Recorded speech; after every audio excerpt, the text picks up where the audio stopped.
Bismillahirrahmanirrahim. Iyyakum wa ta'ammuqa fiddin wa inna Allaha ta'ala qad ja'alahu sahla fa khudhu minhu ma tudhiqun wa inna Allah ta'ala yuhibbu ma dama min amalin salihin wa in kana yasiran. Rasulullah sallallahu alaihi wasallam bersabda, iyyakum utiya sira kabeh wa ta'ammuqa jero-jeroaken. Jangan kamu menjeruk-jeruknya bahasa Indonesia.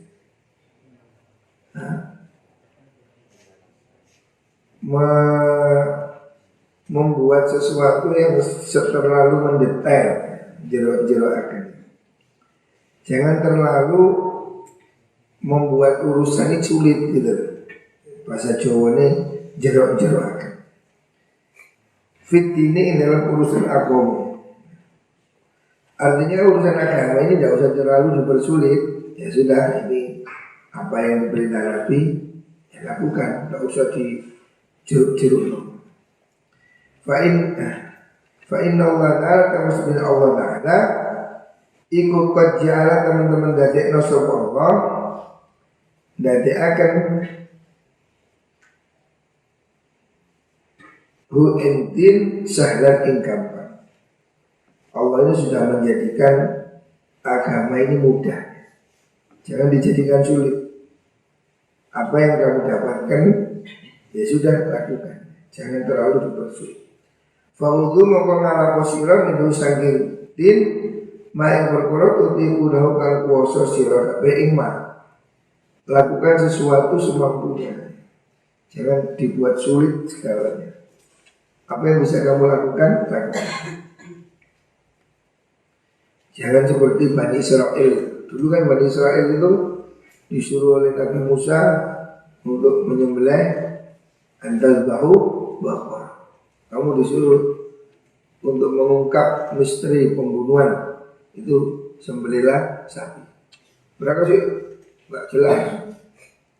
Mereka minta maluha. Sapinya warnanya apa? Sapinya laki apa perempuan? Sapinya kuru apa lembut? Sapinya ireng apa kuning? Gede apa dulu? Kakian coba disuruh beli sapi selesai. Ya wis sapi apa dibeli. Tapi karena orang Bani Israel ini jeruk-jerukan, warnanya kayak apa? Makanya Allah diberi syarat yang sulit, warnanya yang keemasan. Jadi sapi keemasan. Bentuknya berapa? Oh itu kayak gini. La zalulun tudzilul ard wala tuskil har. Wah, menjadi sulit. Itu sapi yang begini, sapi yang begitu. Kamu disuruh beli sapi kan selesai. Bu sapi ireng, bu sapi putih, bu sapi belang kan gak ngurus. Tapi karena mereka bikin sulit, ceritanya sapi apa, warnanya apa, jenisnya apa, kayak apa. Akhirnya dia tambah sulit, tambah sulit, tambah sulit. Akhirnya mendapat sapi yang mahal sekali. Sapi yang hanya bisa dibeli dengan setimbangan emas. Karena penjualnya ini tidak mau beli, tidak mau jual. Seandainya dia mau disuruh beli sapi, ya wis sapi sama. Sebenarnya urusan sudah selesai. Jangan seperti Bani Israel. Wa inna Allah sudah Allah Ta'ala itu yuhibbu demen sapa Allah ma ing perkara kang langit apa ma min amalin sing amal sholihin kang saleh min amalin sing amal sholihin kang saleh wa in kana sajan ono apa ma iku yasir sedikit walaupun sedikit yang penting amal itu lakukan dengan sungguh-sungguh. Allah itu menyukai amal yang dilakukan dengan ikhlas walaupun sedikit. Kamu tidak usah berepot-repot. Bisa baca Yasin satu kali, ya sudah baca satu kali. Yang penting kamu ikhlas. Rutin baca Waqiah satu kali. Yasin 1500, kita makan enak. Apa yang bisa kamu lakukan? Lakukan. Allah menyukai satu amal yang damai, amal yang langgeng. Inna Allah ta'ala yuhibbu ma dama. Allah menyukai amal yang langgeng, yang istiqomah. Wa in kana yasira, meskipun sedikit. Jadi lebih baik satu amalan ini sedikit tapi terus menerus. Kamu baca Yasin 1 kali saja, tapi 3 tahun. Baca Waqiah 1 kali saja, tapi 3 tahun minimal. Daripada kamu baca Yasin 1000 kali, 1 kali toh. Itu Allah lebih suka yang sedikit tapi istiqomah. Nah, ini pentingnya amalan istiqomah. Allah lebih suka amalan itu langgeng. Kamu sholat sunnah duha 4 rakaat cukup, 8 rakaat bagus. Tidak usah kamu aneh-aneh sholat duha 200 rakaat, bisa. Lebih baik kamu sholat 4 rakaat seumur hidup. Sholat tahajud berapapun, tapi istiqomah. Jangan kamu bikin acara sendiri, tahajud mulai isya sampai subuh. Itu mempersulit diri. Rasulullah SAW itu juga tahajud, tapi malam juga tidur. Rasulullah itu pada isya tidur.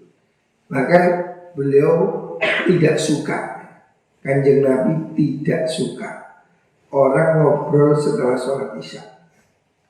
Orang jagongan setelah sholat isya itu tidak disukai oleh Kanjeng Nabi. Hukumnya makruh. Kamu lihat dalam kitab Riyadhus Shalihin, Rasulullah SAW tidak menyukai orang ngobrol setelah sholat isya, kecuali ngaji, kecuali belajar. Artinya malam hari itu tidur. Udah jangan aneh-aneh. Habis isya, habis ngaji tidur. Jam 3 bangun, itu bagus. Jangan kamu habis isya gak tidur, tirakat sampai subuh, terus gak sembahyang subuh. Itu keliru. Jamaah subuh itu lebih baik. Nah itu contoh, jangan bikin sulit agama. Allah itu sudah memberi ukuran dosis yang tepat. Sholat isya jam sekian tidur, subuh jam sekian bangun. Ini dosis yang diajarkan Gusti Allah. Jangan dianggap ini kurang, saya mau ini jam subuhnya 21 rakaat. Ya gak apa gendeng, nggak usah. Rasulullah nggak minta. Subuh 2 rakaat aja, yang penting berjamaah. Rawahu Abu Qasim. Ayyuma imra'atin matat wa zawjuha radin anha dakhalatil jannah. Rawahu Tirmidzi. Ayyuma imra'atin lan dini wong wadon iku mati sapa imra'ah wa zawjuha bojo wadone imra'ah iku radin ridha anha sang imra'ah dakhalat maqamut sapa imra'ah al jannah ing surga. Ini Rasulullah SAW memberi tiket khusus untuk perempuan. Wong wedok kepengin mlebu swarga gampang. Napa? Supaya ambil ridhonya suami. Jadi perempuan ini kalau taat pada suaminya, Allah kasih garansi masuk surga. Enteng. Dalam hadis yang lain, ayu mamra'atin sholat qausaha wa shawat sahraha wa ata'at zawjah. Wanita ini disuruh taat. Nabi menggandengkan siapa wanita sholat, puasa, taat suami, dakhalatil jannah. Bis masuk surga. Tiket masuk surga bagi perempuan ini gampil, enteng. Salah satunya dia supaya taat pada suami. Sebaliknya kalau dia tidak taat, kalau tidak taat, artinya suaminya tidak ridho, dia tidak bisa masuk surga. Karena tidak taat pada suami itu durhaka. Makanya perempuan-perempuan itu harus diajari hari ini. Pergaulan ini sedemikian bebas ya, medsos, sehingga banyak istri yang sudah niru-niru London, niru-niru Amerika, sudah bagian bola, yang bujuni lama-lama, nah itu bahaya. Rawahu Tirmidzi. Ayyuma imra'atin zadat fi sya'riha sya'ran laysa minhu fa innahu zurun azid fihi. Ayyuma imra'atin utawi endi-endine wong wadon di mana ada perempuan zadat nambahi sapa imra'ah. Siapa perempuan nyambung maksudnya fi ra'siha ing dalam sirai imra'ah sya'ran ing rambut. Siapa orang wanita menyambung rambutnya, tidak boleh menyambung rambut pakai rambut palsu itu. Begitu juga gundul juga nggak boleh. Baik cowok gundul juga. Nyambung rambut tidak boleh, kecuali itu ada alasan medis atau apa. Laisa ka orang apa sya'ran iku minhu sangi rasul fa innahu sudune mungkono niku hau nambah ini sya'ar niku iku zurun dosa.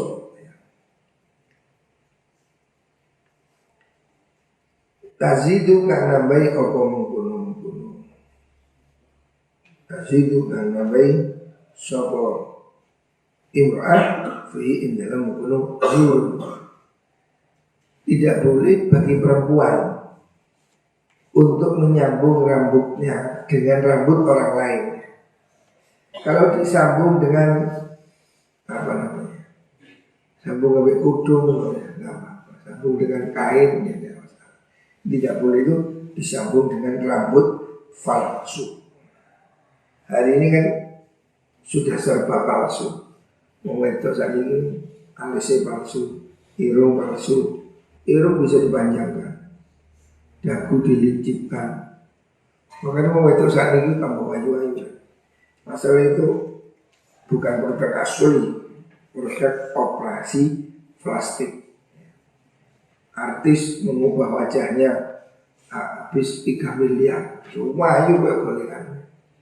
Tapi kan dia palsu. Semurah ada desa-desa murah meriah, pedai beras, kambing. Wong kota itu tambah larang karena banyak yang palsu. Alis ini kan disulam lagi, sulam alis. Jadi alis itu dikasih kencang ke setir sepeda motor. Sekarang banyak yang palsu. Bibir bentuk lagi asalin dowe dilincip no. Sekarang ini operasi bisa. Janda diperawankan lagi juga bisa. Ada operasi. Lah yang palsu-palsu itu nggak boleh. Nabi orang menyambung rambut aja nggak boleh. Apalagi sampai operasi seperti itu. Itu namanya nggak neriman pada tuntunane Gusti Allah. Rawahun Nasai. Ayyuma muslimin kasa musliman. Ayyuma muslimin pendini wong Islam kasa kang nyandingi sapa musliman ing wong Islam kang liya soban ing pakaian ala urwin ing atase muto. Siapa orang memberi pakaian orang yang telanjang, orang yang tidak punya pakaian maksudnya.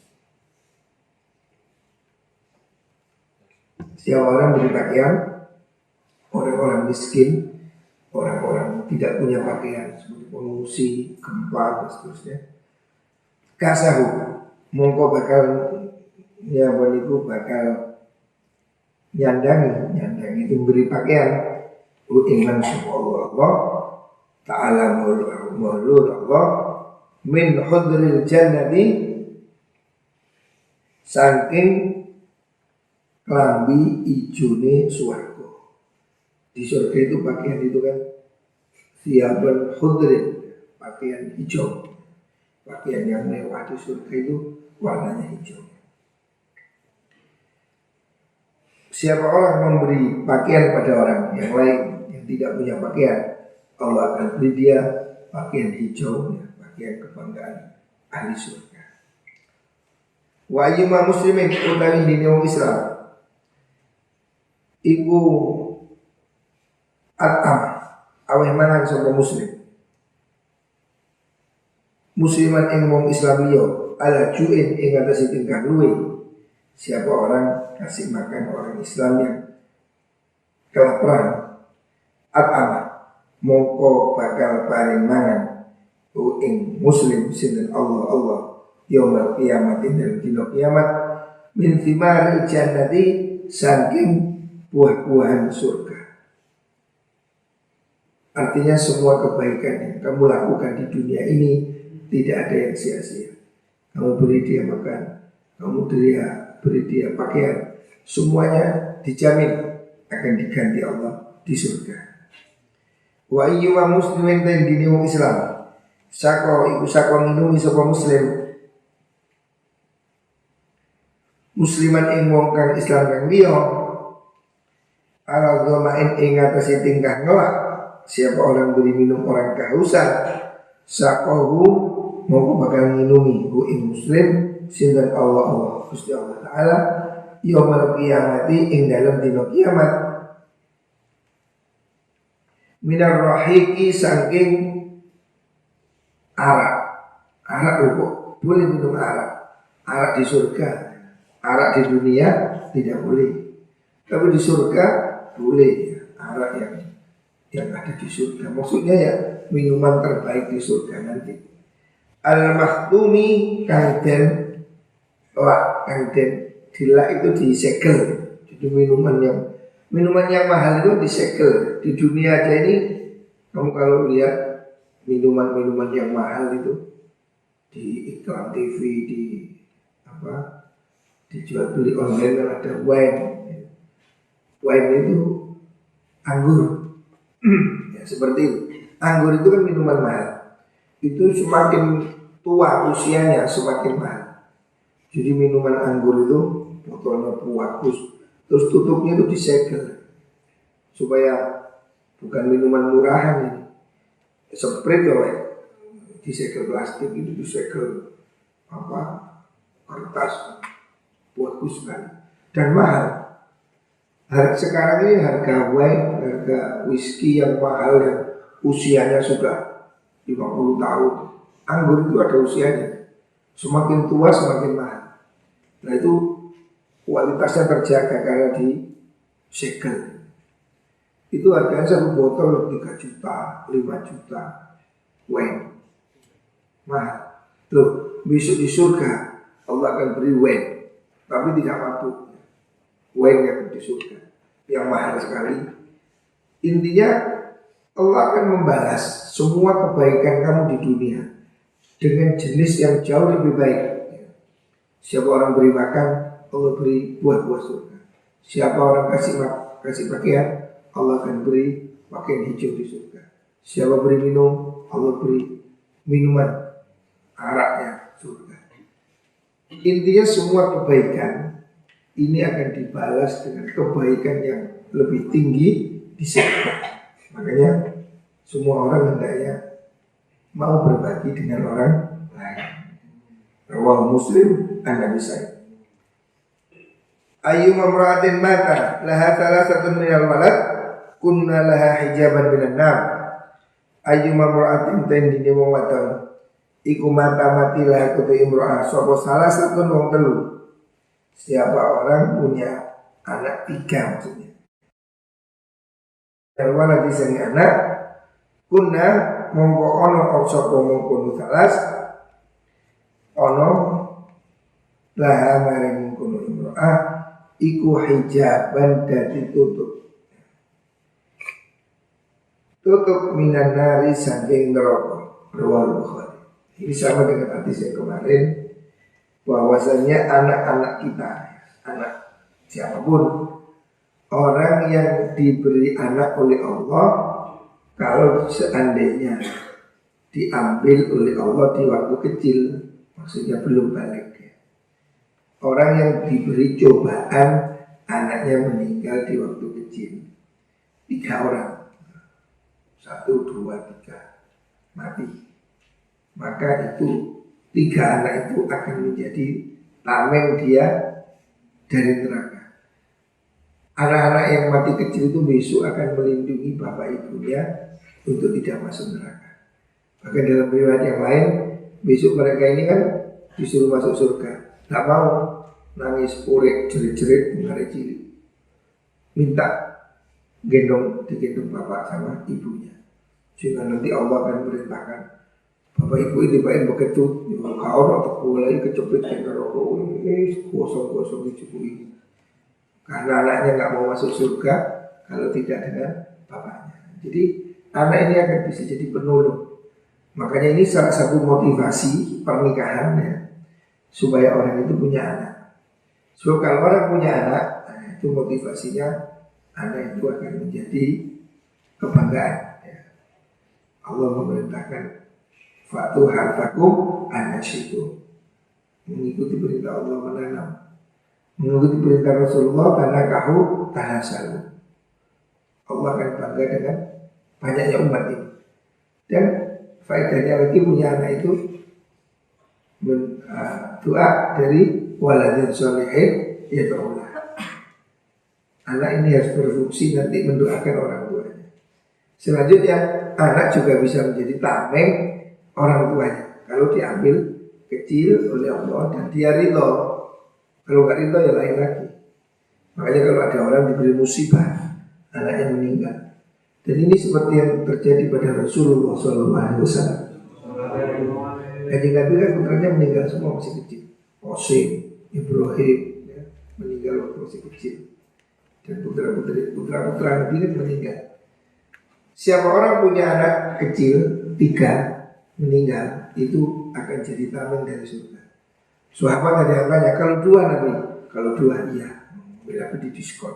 Punya anak 2 mati juga jadi tameng dari neraka. Tapi ya ojo anak itu dipatah ini ojo.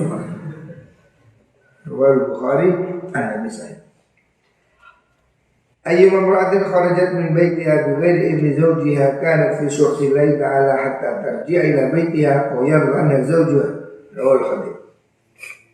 Ayyuma imra'atin dan dindi umat iku kharajat metu sapa imra'ah min baytiha saking omah imra'ah bighairi idniha kelawan tanpa izine sinten niku wau zawjiha bighairi idni zawjiha tanpa izine bojone imra'ah kanat mengko ana sapa imra'ah iku fi suhbillahi ing dalem bendune Allah taala hatta tarji'a sira bali sapa imra'ah ila baitiha mari omah imra'ah au yardo torido anda sang imra'ah sapa zawjuha bojone imra'ah. Ini larangan bagi perempuan. Jadi kan ada perintah Rasulullah SAW merintahkan supaya orang ini taat pada suami. Nah, sekarang ada ancamannya. Siapa wanita yang keluar rumah tanpa izin suami dan tanpa ada kepentingan yang darurat ya, sesuatu yang membolehkan dia, istilahnya ini ngeluyur. Apa jenenge? Yo, meceng-meceng itu keluar dari rumah nunggu tanpa izin suami, maka dia dimurkai oleh Allah. Karena filsufillah, dia dimurkai oleh Allah. Hatta terjailah dia, sampai dia balik ke rumahnya. Awyar doa zaujuha, atau sampai suaminya itu ridho. Kalau suaminya nggak ridho dia dosa, makanya dia harus minta maaf. Tapi kalau keluarnya itu boleh, ya seperti menyelamatkan diri, omai kopong, ya mertua, jangan menjadi bojone. Itu kan sesuatu yang dilakukan. Atau karena apa? Suaminya mau mendung, lari yo, menengahi. Jadi kalau sesuatu itu membahayakan dia, maka dia boleh keluar rumah. Waktu mana ngamuk kata mendung, gak apa-apa belayu daripada dipendung. Yang tidak boleh itu keluar yang tanpa alasan. Riwayat hadis. Ayu abdin zara akhallahu fillah nudia'an tibtah wa ghabat lakal jannah. Yaqulu Allah azza wa jalla abdi zarani alayya qira wal arda abdi bikaran sunnah jannah. Riwayat abdin. Di nekaulah dimanapun hamba Allah zar kang ziarah sapa abad akhon ing sedulur lahu kedue abad fillahi dalam Allah. Siapa orang mengunjungi saudara fillah, artinya bukan saudara kandung, tapi orang teman baik yang sudah menjadi saudara, seperti teman mondok ini kan saudara dalam Allah. Maksudnya orang yang mencintai dalam kebaikan, teman ngaji, teman mondok, teman jamaah. Ya. Siapa orang menziarahi temannya, mengunjungi temannya, saudaranya ya, mengunjungi saudaranya, akhun fillah. Akhun fillah itu saudara dalam kebaikan, bukan saudara kandung. Saudara kandung juga bisa. Yang penting mereka berkumpul dalam kebaikan. Nudia mongko den undang-undang sapa an tegese kita bagusir. Jadi orang kok mengunjungi temannya dengan tujuan baik, tujuan apa ya,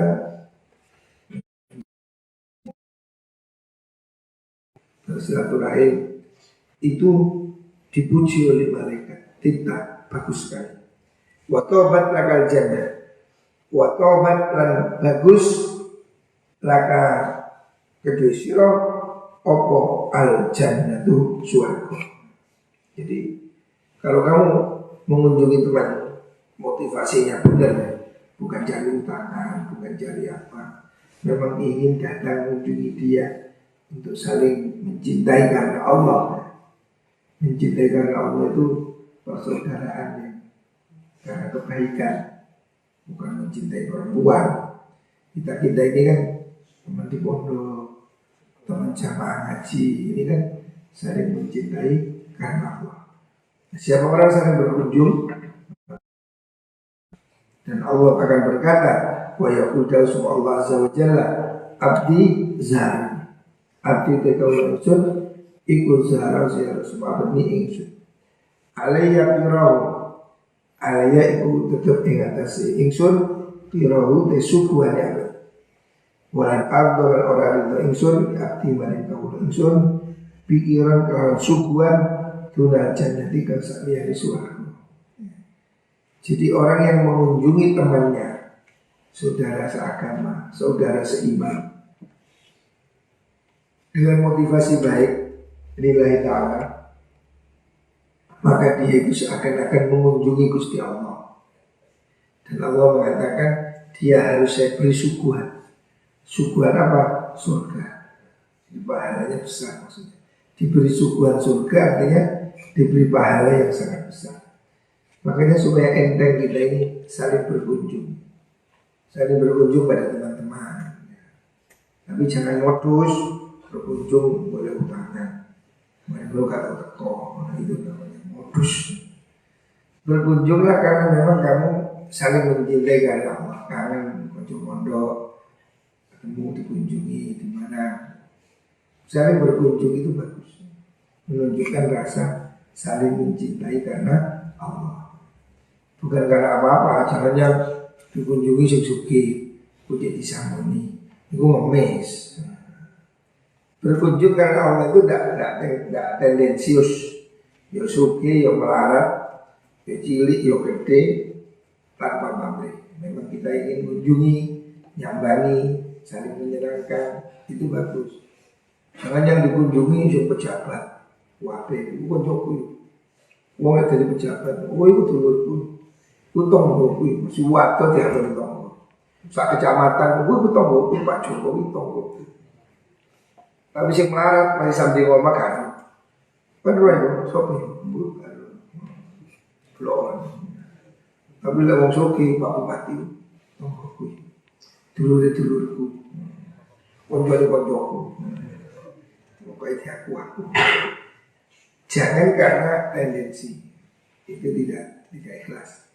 Bertemanlah karena kebaikan, saling mencintai karena kebaikan. Ini termasuk tanda orang yang dicintai Allah. Rajulani tahabba fillah istama'ane wa faraqane. Orang yang kelak akan dilindungi Allah di hari kiamat itu diantaranya orang yang saling mencintai karena Allah, bertemu karena Allah, berpisah karena Allah. Maksudnya bertemu dalam kebaikan. Ini kita senangi dia karena suka ngaji, ahli ibadah, ahli jamaah. Kita saling mencintai. Itu mencintai karena Allah. Dan berpisah karena Allah. Bukan dia itu suka nipu, suka bohong, suka nyolong, jauh. Kita berpisah karena Allah.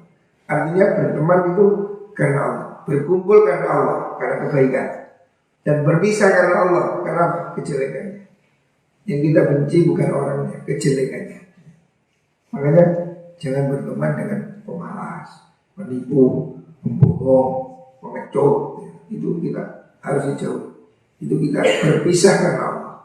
Artinya kita kalau ada teman kok kelakuannya tambah elek, ya sudah, jangan didekati. Berarti dia tidak cocok. Tapi kalau ada teman baik, ahli jamaah, ngaji bisa ke baca Qurannya bagus, ini kamu dekati dia, ajak dia berteman supaya menular. Teman ini menular, kebaikan itu menular walaupun lambat, kejelekan itu menular lebih cepat. Kamu teman anak rokokan, pasti kamu akan rokokan. Nyoba saya sedot, suwe-suwe sedot diri. Anak-anak rokok itu karena temennya ngerokok, heran kan? Nyoba sih, join, tunggu diri. Teman jelek ini sangat menular. Makanya pintar-pintarlah mencari teman. Jangan berteman dengan orang yang jelek. Seperti bara api dimasukkan ke dalam abu. Orang baik teman orang jelek. Itu seperti api dimasukkan dalam abu, segera mati. Artinya pengaruh teman jelek itu sangat kuat. Orang ini jangan lihat siapa, lihat temannya itu sudah cukup. Anil mar'ila mas'al qarina. Orang ini tidak usah kamu tanya, kamu ini baik apa jelek. Ya kamu baik. Cukup kamu tanya temanmu siapa. Oh kalau temannya itu ahli ibadah, ini pasti orang baik. Kok temennya itu copet, maling, gendut, aduh bahaya. Pasti ya, maling cilik minimal. Sebab semua makhluk ini pasti berteman dengan yang sejenis.